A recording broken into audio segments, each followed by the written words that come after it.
نظر رکھیے گا. تو اللہ تعالیٰ نے یہ فرمایا 5ویں پارے کے اسٹارٹ میں کیا بڑے گناہوں سے بڑے بڑے گناہ کون کون سے اللہ نے بتائے ہمیں. سب سے پہلے جادو. جادو بہت بڑا گناہ ہے. اور بڑا گناہ اس لیے ہوتا ہے کہ وہ صرف آپ کو نقصان نہیں دیتا, وہ آپ کے آس پاس لوگوں کو بھی گناہ دیتا ہے, وہ اور لوگوں کو بھی گناہ گار کرتا ہے, ان کو افیکٹ کرتا ہے اور بیچ میں ان لوگوں کو بھی لپیٹ میں لے آتا ہے. اس گناہ کو کہتے ہیں گناہ کبیرہ, بڑا گناہ. کبیر سے نکلا, کبیر کا مطلب ہے بڑا, تو گناہ کبیرہ کا مطلب ہے بڑا گناہ. تو سب سے پہلے جادو. جادو بڑا گناہ ہے کیونکہ جادو ایک انسان اپنے اوپر تو نہیں کر سکتا نا, جادو کوئی کس سے کرتا ہے, اور کسی سے پیار کرتا ہے تو اس میں جادو کرتا ہے, پھر کیوں کرتا ہے, نفرت میں کرتا ہے. تو دیکھو ایک گناہ اس نے کیا نفرت کرنے کا, اپنے مسلمان بھائی سے نفرت کی نا. دوسرا گناہ اس نے کیا اس کو تکلیف پہنچانے کا ارادہ کیا. تیسرا گناہ اس نے کیا اس کو تکلیف پہنچانے کے ارادے سے پھر اس پر جادو کیا. اور جادو کرنے کے لیے ہر اسٹیپ آپ کو اللہ تعالیٰ سے دور اور شیطان کے قریب لے کے جاتا ہے, کیونکہ جادو کرنے کے لیے آپ کو شیطان کو خوش کرنا پڑتا ہے, اور جس چیز میں شیطان خوش ہے اس چیز میں اللہ تعالیٰ ناراض ہے. یہ تو لکھی ہوئی بات ہے کہ جس بات پہ شیطان خوش ہے اس بات پہ اللہ تعالیٰ ناراض ہے.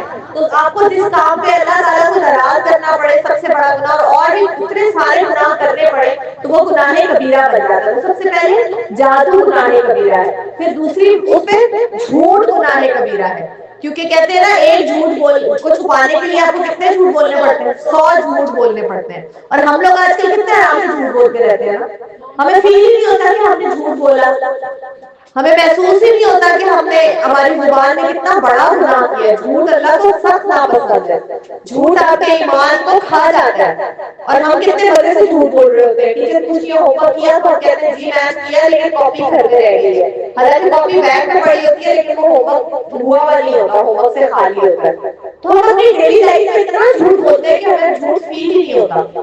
تو ابھی سچی سچی طریقے سے سب لوگ اپنے اپنے دل میں دیکھیں کہ آخری جھوٹ آپ نے کون سا بولا, سب سوچے 1 منٹ کے لیے, اور کتنے جھوٹ آپ کو اپنی زندگی میں یاد آ رہے ہیں جو آپ نے بولے ہوں گے کسی سے بھی. اور آج اس وقت یہاں بیٹھ کر توبہ کریں اور ریئلائز کریں کہ جھوٹ گناہ کبیرہ ہے. کیونکہ جھوٹ بول کے آپ ایک تو جھوٹ بول کے گناہ کماتے ہیں, پھر آپ کسی کو دھوکہ دیتے ہیں, دوسرا گناہ. پھر اگر کسی کو پتا چل جائے جھوٹ کھل جائے تو آپ یہ دل دکھائیں گے نا. اگر ٹیچر کو پتا چل جائے کہ آپ نے جھوٹ بولا ان سے تو خوش ہوگی کہ دکھی ہوگی, دکھی ہوگی. تو کسی کا دل دکھانے کا گناہ, پھر جھوٹ کے پیچھے کتنے اور جھوٹ بولنے پڑتے ہیں ان سب کا گناہ. تو جھوٹ ایک گناہ کبیرہ کبھی بھی اکیلا نہیں ہوتا, اس کے ساتھ اور بہت سارے گناہ ملے ہوئے ہوتے ہیں, اور وہ ایک انسان کو تکلیف نہیں پہنچاتا, وہ بہت سے انسانوں کو تکلیف دیتا ہے. اس لیے اسے گناہ کبیرہ کہتے ہیں. کیا کہتے ہیں, گناہ کبیرہ, یعنی کہ بڑا والا گناہ. اس کے بعد اللہ تعالیٰ نے اگلا گناہ جو بتایا بڑا. ابھی تو ایک تو سب لوگ جھوٹ سے آج توبہ کریں, اپنے دل میں ارادہ کریں کہ آج کے بعد ہم جھوٹ نہیں بولیں گے. ڈانٹ کھا لیں گے, کچھ بھی تھوڑی دیر کے لیے کوئی غصہ کرے گا نا, کوئی بات نہیں, اس تھوڑے سے غصے کو برداشت کرنے کے لیے اللہ تعالیٰ آپ کو کتنا زیادہ اجر دیں گے. جتنا زیادہ جھوٹ کا گناہ ہے اتنا ہی زیادہ سچ بولنے کا ثواب بھی ہے. یہ یاد رکھیں کہ یہ دونوں چیزیں ایکولی چلتی ہیں. کسی گناہ کو کرنے کا جتنا زیادہ کسی چیز کا گناہ ہوتا ہے, اگر آپ وہ نہیں کریں گے تو اتنا ہی زیادہ آپ کو ثواب بھی ملے گا, کیونکہ سچ بھی بہت ساری چیزوں سے آپ کو بچا لیتا ہے نا. تو اس لیے سچ بہت بڑا کبیرہ ثواب ہے. گناہ کبیرہ کے مقابلے میں کیا ہوا, ثواب کبیرہ, بڑا ثواب. تو سچ بولنے کا بڑا ثواب ہے اور جھوٹ بولنے کا بڑا گناہ ہے. اسی طرح جادو کرنے کا بڑا گناہ ہے, لیکن اللہ پر بھروسہ کرنے کا, اس سے دعا کرنے کا اور اس کے بارے میں نہ سوچنے کا بڑا ثواب ہے. پھر تیسرا بڑا گناہ ہے شرک. شرک کا مطلب یہ ہے کہ آپ بھروسہ کریں کسی اور کے اوپر. آپ یہ بھروسہ نہ کریں کہ اگر میں نے ایگزامس میں پاس ہونا ہے تو میں اپنی ذات پر, اپنی محنت پر بھروسہ کروں اور اللہ پر بھروسہ کروں. میں یہ سوچوں کہ میں اپنی طرف سے پوری محنت کروں گا اور اس کے بعد اللہ تعالیٰ مجھے اس کا پھل دے گا اور انشاءاللہ میں کامیاب ہو جاؤں گا. لیکن آپ بھروسہ کریں کس چیز کے اوپر, چیٹنگ کے اوپر. آپ کہاں جا رہی ہیں عریشہ, تو بیٹے آپ کیوں چھوڑنے جا رہی ہیں, جب رکشے والے انکل آئے ہیں وہ اس کو چھوڑ دیں گے. یہ پہلے تو چھوڑنا لینا نہیں ہوتا تھا, یہ نیا سلسلہ شروع ہو گیا. کل سے میں آپ کے ہاتھ میں ڈائری دیکھوں, جس جس کے ہاتھ میں ڈائری نہیں ہے سب کے ہاتھوں میں ڈائری ہونی چاہیے کل. اچھا, تو میں کیا کہہ رہی تھی, ہاں آپ یہ سوچیں کہ میں چیٹنگ کر کے پاس ہو جاؤں گا, اور چیٹنگ کے اوپر بھروسہ کریں بجائے اللہ پر بھروسہ کرنے کے. تو یہ کیا ہے؟ یہ شرک ہے. بھروسہ کس پر کرنا ہے؟ اللہ تعالیٰ پر. بجائے اس کے کہ آپ اپنے کام پر محنت کریں، اس سے پیسہ کمائیں، حلال رزق کمائیں، آپ اللہ پر بھروسہ نہ کریں کہ اگر میں نے 10 روپے کمائے ہیں اور مجھے دیکھنے میں تھوڑے لگ رہے ہیں لیکن وہ حلال ہے تو اللہ تعالیٰ اس میں اتنی برکت ڈالے گا کہ میری ضرورتیں پوری ہو جائیں گی انشاءاللہ. لیکن آپ کیا کریں؟ آپ چوری شروع کر دیں ساتھ میں، کیونکہ آپ کو یہ لگتا ہے کہ زیادہ پیسے جو ہوتے ہیں وہ زیادہ ضرورتوں کو پورا کرتے ہیں. ایسا نہیں ہوتا. کم پیسے زیادہ ضرورتوں کو بھی پوری کر دیتے ہیں، لیکن اس میں کیا ہونی چاہیے؟ برکت. اگر برکت ہے پیسے میں، کھانے میں، کسی بھی چیز میں، تو وہ کم چیز بھی زیادہ لوگوں کو یا زیادہ ضرورتوں کو پوری ہو جاتی ہے. اور برکت کب آئے گی؟ جب آپ کس پر بھروسہ کریں گے؟ اللہ تعالیٰ پر. تو اللہ پر بھروسہ نہ کرنا اور اس کو چھوڑ کر کسی اور پر بھروسہ کرنا شرک ہے، اور یہ بھی گناہ کبیرہ ہے، بہت بڑا گناہ ہے. صرف اللہ پر بھروسہ کریں. جب آپ اللہ پر بھروسہ کریں گے پھر آپ غلط کام نہیں کریں گے. اس کے بعد جیسے میم گناہ کبیرہ ہے، ہاں میم گناہ صغیرہ بھی ہے. جی جی گناہ صغیرہ بھی ہے. میم گناہ صغیرہ تو میم ثواب صغیرہ. ثواب صغیرہ بھی ہے. میں ابھی وہ بھی ڈسکس کرتی ہوں آپ کے ساتھ. اس کے بعد بڑا گناہ ہے قطع رحمی. قطع رحمی کا مطلب یہ ہوتا ہے کہ وہ رشتے جو اللہ تعالیٰ نے آپ کو دیے، آپ نے خود نہیں بنائے، وہ رشتے جو اللہ تعالیٰ نے آپ کو دیے. اللہ تعالیٰ نے آپ کو کون کون سے رشتے دیے؟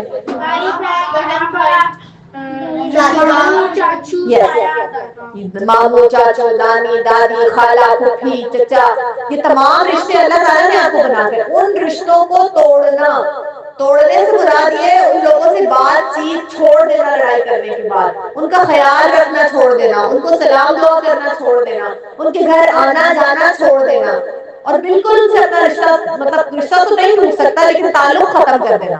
یہ ہے قطع رحمی. قطع کا مطلب ہوتا ہے توڑنا، اور رحم کا مطلب ہوتا ہے وہ رشتے جو ایک آپ سارے بہن بھائی اپنی مما کے بچے ہیں نا، تو آپ سب رحمی رشتے دار ہیں. اسی طرح آپ کے دادا ابو اور ابو وغیرہ جو ہیں وہ رحمی رشتے دار ہیں، یعنی کہ ایک امی کے بچے ہیں. تو جتنے بھی ایک امی کے بچے ہوتے ہیں وہ سب رحم کے رشتے دار ہوتے ہیں. اور قطع رحمی کا مطلب ہے کہ خون کے رشتوں کو توڑنا. تو یہ اللہ کو سخت ناپسند ہے، کیونکہ جب ایک فیملی میں خون کے رشتے توڑے جاتے ہیں تو کتنے سارے لوگ افیکٹ ہوتے ہیں نا. اندازہ لگائیں. فار ایگزامپل آپ کے بابا، آپ کی دادی سے بالکل تعلق توڑ دیں، چھوڑ دیں، ان سے پوچھنا، ان کے گھر آنا جانا، تو آپ کا تعلق ان کے بچوں سے بھی ٹوٹ جائے گا. آپ ایک کتنے پیارے رشتے سے محروم ہو جائیں گے. چچا کے بچے بالکل بہن بھائیوں کی طرح ہوتے ہیں، اور اللہ بھی الگ ناراض ہوگا، اور چچا کا بھی دل دکھے گا، اور بابا بھی اپنی جگہ پہ پریشان رہیں گے. اگر دادا دادی زندہ ہے تو وہ کتنے پریشان ہوں گے. تو ایک گناہ کتنے سارے لوگوں کو افیکٹ کرتا ہے نا، اس لیے وہ کبیرہ گناہ ہے. تو قطع رحمی یا اپنے تعلق کو توڑنا اللہ کو سخت ناپسند ہے. اور اس کے بعد بڑا گناہ ہے قتل. کسی انسان کو قتل کرنا بہت بڑا گناہ ہے، کبھی بھی معاف نہیں ہوتا. اس وقت تک جب تک جس کے بہن بھائی کو یا بچے کو آپ نے قتل کیا وہ آپ کو معاف کر دے، وہ بھی اس بات کی گارنٹی نہیں ہے کہ اللہ تعالیٰ آپ کو معاف کرے گا. تو قتل بہت بڑا گناہ ہے. اور اس کے بعد والدین کی نافرمانی، ماں باپ کی بات نہ ماننا، ان کے ساتھ ہارش طریقے سے بات کرنا، ان کی کہی ہوئی بات کو رد کر دینا، یہ والدین کی نافرمانی ہے، اور یہ کبیرہ گناہ ہے، سخت گناہ ہے. ہماری کیا لسٹ ہے پریورٹیز کی؟ سب سے پہلے کون ہے ٹاپ پہ؟ اس کے بعد تو یہ سب تینوں کی تینوں میں ایک دوسرے کے ساتھ لنکڈ ہیں. اللہ خوش تو آپ صلی اللہ علیہ وسلم خوش، اور اگر آپ صلی اللہ علیہ وسلم خوش تو جو بندہ دونوں کو راضی کرتا ہے وہ والدین کو ناراض نہیں کر سکتا، کیونکہ اس کا دل نرم ہو جاتا ہے. جو والدین ناراض تو پھر آپ صلی اللہ علیہ وسلم اور اللہ تعالیٰ بھی ناراض. یہ سوچ لیں. ٹھیک ہے، والدین کی نافرمانی بہت بڑا گناہ ہے. تو آج ہم وعدہ کرتے ہیں کہ ہم بڑے بڑے گناہوں سے بچیں گے. تو ہمارے چھوٹے چھوٹے گناہ، جیسے فار ایگزامپل نماز لیٹ ہو گئی، گناہ ملتا ہے نا. ہمارے پیر کے نیچے آ کے کوئی چونٹی مر گئی، ہمیں پتا نہیں تھا. ٹھیک ہے، ہم نے اونچی آواز میں کسی سے بات کر لی، ہم چاہ نہیں رہے تھے لیکن at the moment, heat of the moment ہو گیا. تو یہ سارے چھوٹے گناہ جن کو اللہ تعالیٰ معاف کر دے گا. ٹھیک ہے، یہ صغیرہ گناہ ہے. گالی دینا صغیرہ گناہ ہے، پھر اللہ معاف کر دے گا آپ کے چھوٹے گناہوں کو اللہ. لیکن اگر آپ کا چھوٹا سا گناہ آپ کی عادت بن جائے اور آپ اسے گناہ سمجھے ہی نہیں، بری بات کو بری بات سمجھے ہی نہیں، گالی دینا آپ کی عادت بن گئی ہے اور آپ بڑا کھل کے گالی دیتے ہیں اور آپ اس میں فخر کرتے ہیں اور آپ اسے چھوڑنے کی کوشش نہیں کرتے، تو کچھ عرصے کے بعد وہ کبیرہ گناہ بن جائے گا. کیونکہ آپ نے اسے چھوڑنے کی کوشش نہیں کی نا، وہ پکا ہو گیا گناہ. تو صغیرہ گناہ کی عادت بھی جب پکی ہو جاتی ہے تو وہ کبیرہ گناہ بن جاتا ہے. لیکن اللہ کہتا ہے کہ یہ باتیں جو میں نے بڑی بڑی باتیں بتائی ہیں، اگر ان سے بچو گے تو تمہارے چھوٹے چھوٹے گناہ میں بخش دوں گا انشاءاللہ. اور پھر تم سے تمہاری برائیوں کو دور کر دوں گا. برائیوں کو دور کر دینے کا مطلب یہ ہے کہ آپ کا دل نہیں چاہے گا برا کام کرنے کا. جب آپ ایک دفعہ ارادہ کر لیں گے نا کہ میں کبیرہ گناہ نہیں کروں گا، تو پھر اللہ تعالیٰ آپ کو نیکیوں کی طرف زیادہ آسانی کے ساتھ لے کے جائیں گے. اچھے کام کرنا آپ کے لیے آسان ہو جائے گا. سمجھ رہے بات کو؟ اچھے کام کرنا آپ کے لیے آسان ہو جائے گا، برے کام کرنے کی عادت ختم ہو جائے گی، اور اللہ تعالیٰ برے کاموں کے اٹریکشن سے بھی آپ کو دور کر دیں گے. گانے سننا اور یہ چھوٹے چھوٹے جو گناہ ہیں، ان سے اللہ تعالیٰ آپ کو دور کر دیں گے. آپ کا دل نہیں جائے گا، کیونکہ آپ کا دل کیا ہے؟ آپ نے ایک دفعہ کیا وعدہ کیا اپنے آپ سے کہ مجھے اللہ کو راضی کرنا ہے، اور اللہ کو راضی کرنے کے لیے مجھے سارے گناہ کبیرہ چھوڑنے ہیں، مجھے ان کو چھوڑنا ہے، مجھے ان سے دور جانا ہے. ٹھیک ہے؟ اس لیے آج سے ہم سب کوشش کریں گے کہ جتنے بھی گناہ اللہ تعالیٰ نے بتائے ہیں، بڑے بڑے گناہ، ان سے ہم بچیں. سب سے مشکل کون سا گناہ ہے آپ لوگوں کے لیے جس سے بچنا ہے؟ جھوٹ اور والدین کی نافرمانی. یہ دو چیزیں ایسی ہیں کہ ہمیں اندازہ ہی نہیں ہوتا اور ہم کر جاتے ہیں. لیکن آج کے بعد ہمیں کیا کرنا ہے؟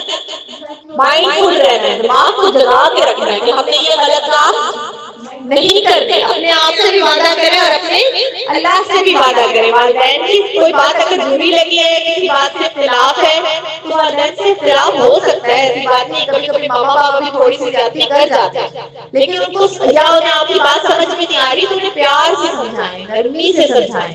کبھی بھی والدین کے اوپر چلانا نہیں ہے. کبھی بھی ان کو یہ نہیں کہنا کہ ماما آپ کو تو پتہ ہی نہیں ہے. یہ وہی ماما ہے بیٹا جنہوں نے آپ کو اتنا بڑا کر دیا، جب آپ خود سے بول ہی نہیں سکتے تھے تو آپ کی ضرورتیں بغیر بولے سمجھ جاتی تھی. جب آپ چل نہیں سکتے تھے تو آپ کو اٹھا اٹھا کر ہر جگہ گھومتی تھی. یہ وہی ماما ہے. اگر انہیں سب کچھ نہیں پتا تو پھر کس کو پتا ہے؟ اللہ کی بات تو سب کچھ ان کو ہی پتا ہے نا آپ کے بارے میں. تو والدین کا دل نہیں دکھانا، ان کی نافرمانی نہیں کرنی. حضرت ابوبکر صدیق رضی اللہ عنہ کے والد جو تھے وہ مسلمان نہیں ہوئے تھے جب تک آپ مکہ میں رہتے تھے. بہت بزرگ ہو کے وہ مسلمان ہوئے، بہت بعد میں. ٹھیک ہے نا؟ اور پھر اس کے کچھ عرصے کے بعد وہ فوت بھی ہوئے. تو حضرت ابوبکر خود مسلمان ہو چکے تھے. والد کیا ہے؟ کافر. خود کون ہے؟ مسلمان. لیکن اپنے والد کو کندھے پر بٹھا کے ان کی مندر میں لے کے جاتے تھے عبادت کے لیے. مندر میں تابوت ہوتے تھے، باہر انتظار کرتے رہتے تھے. جب والد عبادت کر کے واپس آتے تھے پھر کندھے پہ بٹھاتے تھے اور واپس گھر کو لے کے جاتے تھے. انہوں نے کبھی اپنے والد سے اس بارے میں بدتمیزی کے ساتھ بحث نہیں کی کہ آپ تو کافر ہیں، میں کیوں آپ کی خدمت کروں. نہیں، انہیں پتا تھا کہ یہ والد ہے میرے، جو بھی کیا درجہ ہے وہ اللہ تعالیٰ سے ہدایت کی دعا کرتے تھے، لیکن خدمت میں کمی نہیں آنے دیتے. تو والدین کا درجہ اتنا زیادہ ہے، آپ ان سے اونچی آواز میں بات نہیں کر سکتے. اللہ نے فرمایا آپ ان کے سامنے اف نہیں کر سکتے. تو آج کے بعد اپنے آپ سے وعدہ کریں کہ ماما بابا کی بہت زیادہ عزت اور قدر کرنی ہے، ان کا دل نہیں دکھانا. اور اسپیشلی وہ بچے جن کا کوئی ایک ہے، ماما ہے یا بابا ہے، تو جو ایک رہ جائے اس میں تو پھر ڈبل ذمہ داری ہے نا آپ کے اوپر. پھر تو آپ نے ڈبل کرنا ہے، کیونکہ وہ خوش تو دونوں خوش. وہی امی ہے وہی ابو ہے، وہی ابو ہے وہی امی ہے. ٹھیک ہے؟ آگے چلتے. اس کے بعد اللہ تعالیٰ نے ہمیں تیمم کا طریقہ بتایا. تیمم کے بارے میں کسی کو پتا ہے؟ بند کر دیتے ہیں آج، یہ بہت زیادہ نا اس کی ایکو آ رہی ہے. یہاں سے بھی اس کو بند کر. تیمم کے بارے میں کسی کو پتا ہے تیمم کیا ہے؟ ہاں جی مریم، مٹی سے. جب کبھی بھی وضو کرنے کے لیے آپ کے پاس پانی نہیں ہوتا، آپ سفر میں ہوتے ہیں اور کسی ایسی جگہ ہوتے ہیں جہاں پہ پانی اویلیبل نہیں ہے، یا آپ اتنے زیادہ بیمار ہیں کہ اگر آپ نے پانی اسکن کا کچھ پرابلم ہے، یا بہت بزرگ ہو چکے ہیں جیسے گرم پانی اویلیبل نہیں ہے، یا پانی اویلیبل نہیں ہے، یا اگر پانی کو چھوا تو کوئی زخم ہے جو خراب ہو جائے گا، یا آپ کی تکلیف بڑھنے کا اندیشہ ہے، تو اللہ تعالیٰ نے آپ سے یہ فرمایا کہ آپ پانی سے وضو نہ کریں. پھر مٹی سے آپ وضو کریں. اور اس کا طریقہ کیا ہے کہ آپ مٹی لیں گے، کسی بھی سر، ضروری نہیں آپ مٹی کے لیے باہر نکل جائیں اور وہی والی ہر چیز کے اوپر نا تھوڑی دیر کے بعد ایک لیئر جم جاتی ہے دھول کی، بس آپ اس سے بھی تیمم کر سکتے ہیں. ٹھیک ہے؟ آپ دونوں ہاتھ اس پہ لگائیں گے ایسے کر کے. اس کے بعد جی ہاں دیوار کے ساتھ بھی ہو سکتا ہے، ٹیبل کے ساتھ بھی، کسی بھی چیز کے اوپر جس پہ آپ کو لگے کہ تھوڑی سی دھول جمی ہوئی ہوگی نا، اس پر ایسے کر کے، اور ایک دفعہ اپنے منہ پر ہاتھ پھیرے، پھر دوبارہ ایسے کر کے اور یوں کرے. ٹھیک ہے؟ مسا کرے اور بس تین دفعہ نہیں پاؤں واؤں نہیں، بس ہاتھ. تو یہ دیکھو پکچرز بھی بنی ہوئی آ رہی ہیں، ہاتھ اور آپ کے یہ اور فیس، بس تیمم ہو گیا. اور اس کے بعد آپ نماز پڑھ سکتے ہیں جب تک آپ کو پانی نہیں ملتا. اگر ایک ہفتے تک آپ کو پانی نہیں ملتا, آپ ایک ہفتے تک تیمم کر کر نماز پڑھ سکتے ہیں, آپ کی نماز ہو جائے گی. اور یہی تیمم آپ تب بھی کریں گے جب آپ کو غسل کرنا فرض ہو اور آپ کو غسل کی ضرورت ہے, غسل کے بغیر آپ نماز نہیں پڑھ سکتے اور آپ کے پاس پانی اویلیبل نہیں ہے, تو بھی آپ تیمم کر کے نماز پڑھ سکتے ہیں. یہ اللہ تعالیٰ کا تحفہ ہے آپ کے لیے. اور یہ تحفہ پتہ ہے کیسے ملا تھا؟ ایک مرتبہ آپ صلی اللہ علیہ وسلم اپنے سارے ساتھیوں کے ساتھ کسی جگہ پر آپ نے جنگ کے لیے جا رہے تھے یا واپس آ رہے تھے, تو بہت لمبا لمبا سفر ہوتا تھا, بیچ میں لوگ ریسٹ کرنے کے لیے رک جاتے تھے, تو اونٹ رکے ریسٹ کرنے کے لیے, اور آپ صلی اللہ علیہ وسلم حضرت عائشہ کے پاس گئے اور آپ صلی اللہ علیہ وسلم حضرت عائشہ کی گود میں سر رکھ کے سو گئے. اب سوتے سوتے نماز کا وقت نا لیٹ ہونا شروع ہو گیا اور وہاں پانی اویلیبل نہیں تھا, اور صحابہ کہتے تھے کہ ہم یہاں سے چلیں اور کسی ایسی جگہ پہنچے جہاں میں پانی ملے تاکہ ہم نماز پڑھ سکیں. نماز کا وقت جا رہا ہے, تو حضرت ابو بکر صدیق حضرت عائشہ کی کیا لگتے تھے؟ والد. وہ حضرت عائشہ کے پاس آئے اور انہوں نے حضرت عائشہ کو برا بھلا کہنا شروع کر دیا کہ اگر آپ صلی اللہ علیہ وسلم آپ کے پاس آئے تھے تو آپ کو ان کو یہ یاد کروانا چاہیے تھا کہ نماز کا وقت ہے اور اب یہ چلا دیں ہمیں تاکہ ہم آگے پہنچے, اور تمہاری وجہ سے نماز لیٹ ہوگی, تمہاری وجہ سے نماز لیٹ ہوگی. سارے صحابہ نے بھی حضرت ابو بکر کو کہنا شروع کر دیا کہ آپ کی بیٹی کی وجہ سے نماز لیٹ ہوگی. اور پھر اسی وقت اللہ تعالیٰ نے آپ صلی اللہ علیہ وسلم کے اوپر یہ والی آیتیں نازل کی کہ آپ کو جہاں پانی نہ ملے آپ تیمم کر کے نماز پڑھیں. تو آپ صلی اللہ علیہ وسلم نے آ کے باہر لوگوں کو یہ بتایا کہ آپ مٹی سے تیمم کریں سب لوگ, اور میں آپ کو نماز پڑھاتا ہوں. پھر جب نماز سب نے پڑھ لی تو سب لوگ خوش ہو گئے کہ اللہ تعالیٰ کی طرف سے ایک آسانی تھی, ایک گفٹ تھا. اور پھر سب نے حضرت ابو بکر کو یہ فرمایا کہ آپ بھی بہت لکی ہیں اور ماشاءاللہ سے آپ کی بیٹی بھی بہت لکی ہے جن کی وجہ سے ہم سب کو یہ آسانی ملی. تو اللہ تعالیٰ نے آپ صلی اللہ علیہ وسلم کی بیگم کی وجہ سے ان کو پریشان نہ ہو, لوگ ان کو موک نہ کرے, تو اللہ میاں نے ہمارے لیے کتنی آسانی کر دی. تو حضرت عائشہ ہم سب کی کیا ہے؟ والدہ, ہم سب کی والدہ ہے, اور ان کی توسط سے ہمیں یہ آسانی ملی ہے. یہ اللہ تعالیٰ کا گفٹ ہے ہمارے لیے کہ اگر ہمیں کبھی پانی نہیں ملتا تو ہم مٹی سے وضو کر کے نماز پڑھ سکتے ہیں, اور اسے کیا کہتے ہیں؟ تیمم. تو یہ تیمم کے اللہ تعالیٰ نے ہمیں احکامات یہاں پر دیے ہیں, ٹھیک ہے. اور نماز کا وقت, اور پھر اس سے ہمیں کیا پتہ چلتا ہے کہ نماز کسی بھی صورت میں آپ نہیں چھوڑ سکتے. نماز سب سے ضروری ہے مسلمان کے لیے, آپ نماز نہیں چھوڑ سکتے. اگر اللہ تعالیٰ نے یہ بھی آپشن دے دیا پانی اویلیبل نہیں ہے تیمم کر کے نماز پڑھو, بیمار ہو پانی کو نہیں چھو سکتے, اٹھ کے پانی تک نہیں جا سکتے, پانی آپ تک نہیں آ سکتا, تیمم کر کے نماز پڑھو. کوئی بھی ایسی سچویشن جس میں آپ کو پانی نہ مل سکے یا آپ پانی تک نہ جا سکیں, آپ تیمم کریں اور نماز پڑھیں. جی جس کی حالت کیوں ہوتی ہے جی جی نماز لیٹ کے بھی پڑھی جا سکتی ہے, اشاروں سے پڑھی جا سکتی ہے. نماز کسی حالت میں معاف نہیں ہے. کہتے ہیں کہ اگر آپ بالکل مرنے کی حالت میں اور اذان ہو جائے تو نماز پڑھ لیں, کیونکہ وہ نماز آپ پر فرض ہو چکی ہے جتنی دیر آپ زندہ ہیں. تو نماز اپنے مسلمان کے لیے سب سے فرسٹ پریورٹی نماز, کیونکہ اللہ کا بندے کا تعلق ہی نماز ہے نا, پھر تو کانٹیکٹ ہی ٹوٹ جاتا ہے. ٹھیک ہے. اگلا اللہ تعالیٰ نے جو حکم دیا ہمیں وہ اس کے بعد جو آیا, اور پھر اللہ تعالیٰ نے یہ بھی کہا کہ نماز میں سستی بھی نہ کریں, اول وقت میں نماز پڑھیں, تو پانی کا ویٹ نہ کریں. اگر پانی ملنے کا کوئی وہ نہیں ہے تو نماز کا ٹائم جتنا زیادہ جاتا رہتا ہے اللہ تعالیٰ ثواب کو گھٹاتے جاتے ہیں.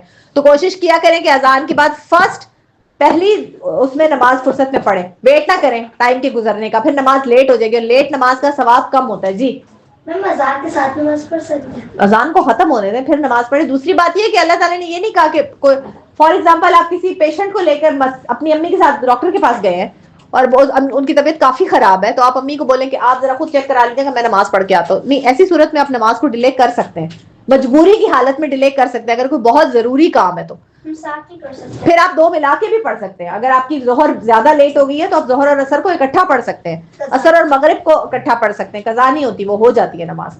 اگر آپ کی ظہر کی نماز لیٹ ہو گئی ہے آپ ویٹ کریں, اگر مطلب اتنی لیٹ ہو گئی ہے کہ 15 منٹ ہے نا ٹائم ختم ہونے میں, تو آپ ویٹ کریں, اور جیسی عصر کی اذان ہوگی دونوں نمازیں اکٹھی پڑھ دیں.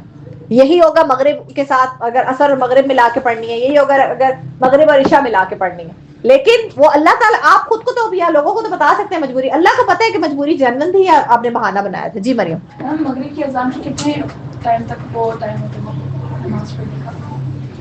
20 منٹ, 20 سے 25 منٹ ہوتے ہیں. ٹھیک ہے. اس کے بعد اللہ تعالیٰ نے بتایا پھر آپ کو منافقین کے بارے میں. ہم نے سورہ بقرہ میں 3 طرح کے لوگوں کے بارے میں پڑھا تھا. کون کون سے تھے, کس کو یاد ہے؟ جی فرازین.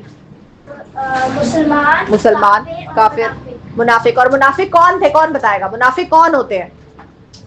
جی میم منافق وہ ہوتے ہیں جو مسلمان کی محفل کے بعد جا کے کہتے ہیں کہ ہم مسلمان ہیں، ان کے ساتھ باتیں کرتے ہیں، ٹھیک ہے، پھر جب وہ واپس آتے ہیں اپنے مطلب منافق اپنے دوستوں کے پاس تو وہ کہتے ہیں ہم تم سے مذاق کر رہے تھے. کہنے کا مطلب یہ ہے کہ وہ زبان سے کہتے ہیں کہ ہم مسلمان ہیں لیکن اندر سے مسلمان نہیں ہوتے. اندر سے وہ مسلمان نہیں ہوتے. اندر سے مسلمان نہیں ہو، حرکتیں ان کی ساری غیر مسلموں والی ہوتی ہیں اور منہ سے کہتے ہیں کہ ہم مسلمان ہیں. تو اللہ تعالیٰ نے یہاں پر دوبارہ جو ہے وہ ہمیں بتایا ہے منافقین کے بارے میں، اور اللہ تعالیٰ نے کہا ہے کہ اور اللہ تعالیٰ نے یہ بھی کہا ہے کہ ہم سب چیک کریں کہ ہمارے اندر یہ والی چیزیں تو نہیں ہیں. منافقوں کی نشانیاں، نمبر 1، نماز میں سستی کرتے ہیں، نماز کو لیٹ کر کے پڑھتے ہیں.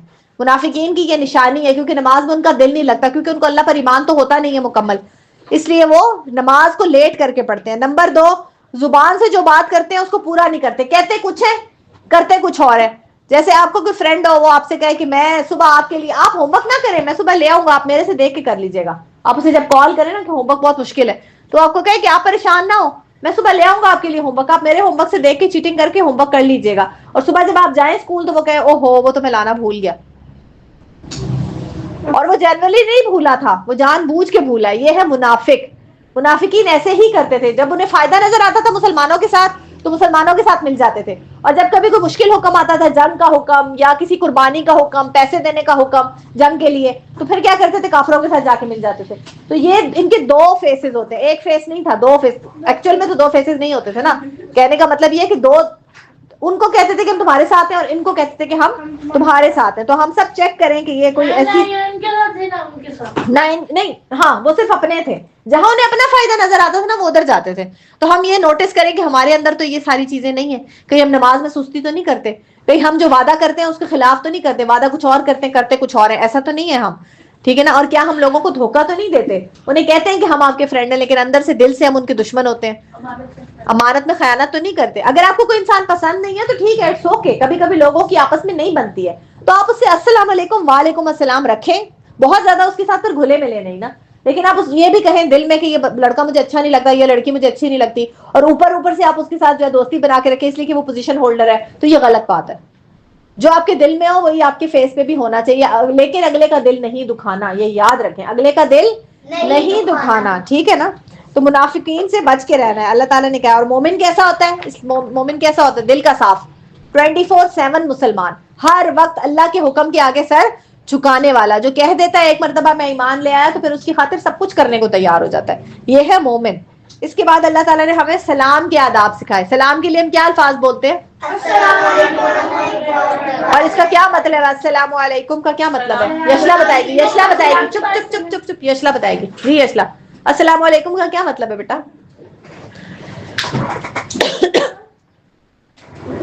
نہیں آتا، ابراہیم بتائیں گے.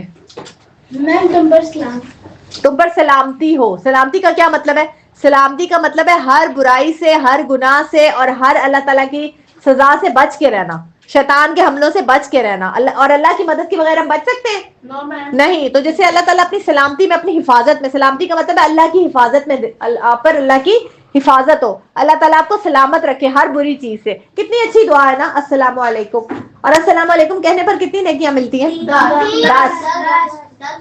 اور پھر اس کے بعد جب آپ کہتے ہیں ورحمت اللہ، اور اللہ کی رحمت بھی ہو تو پھر، اور پھر جب آپ کہتے ہیں وہ برکاتہ، برکت بھی ہو تو 30. تو پورا سلام کرنا چاہیے، السلام علیکم ورحمت اللہ وبرکاتہ.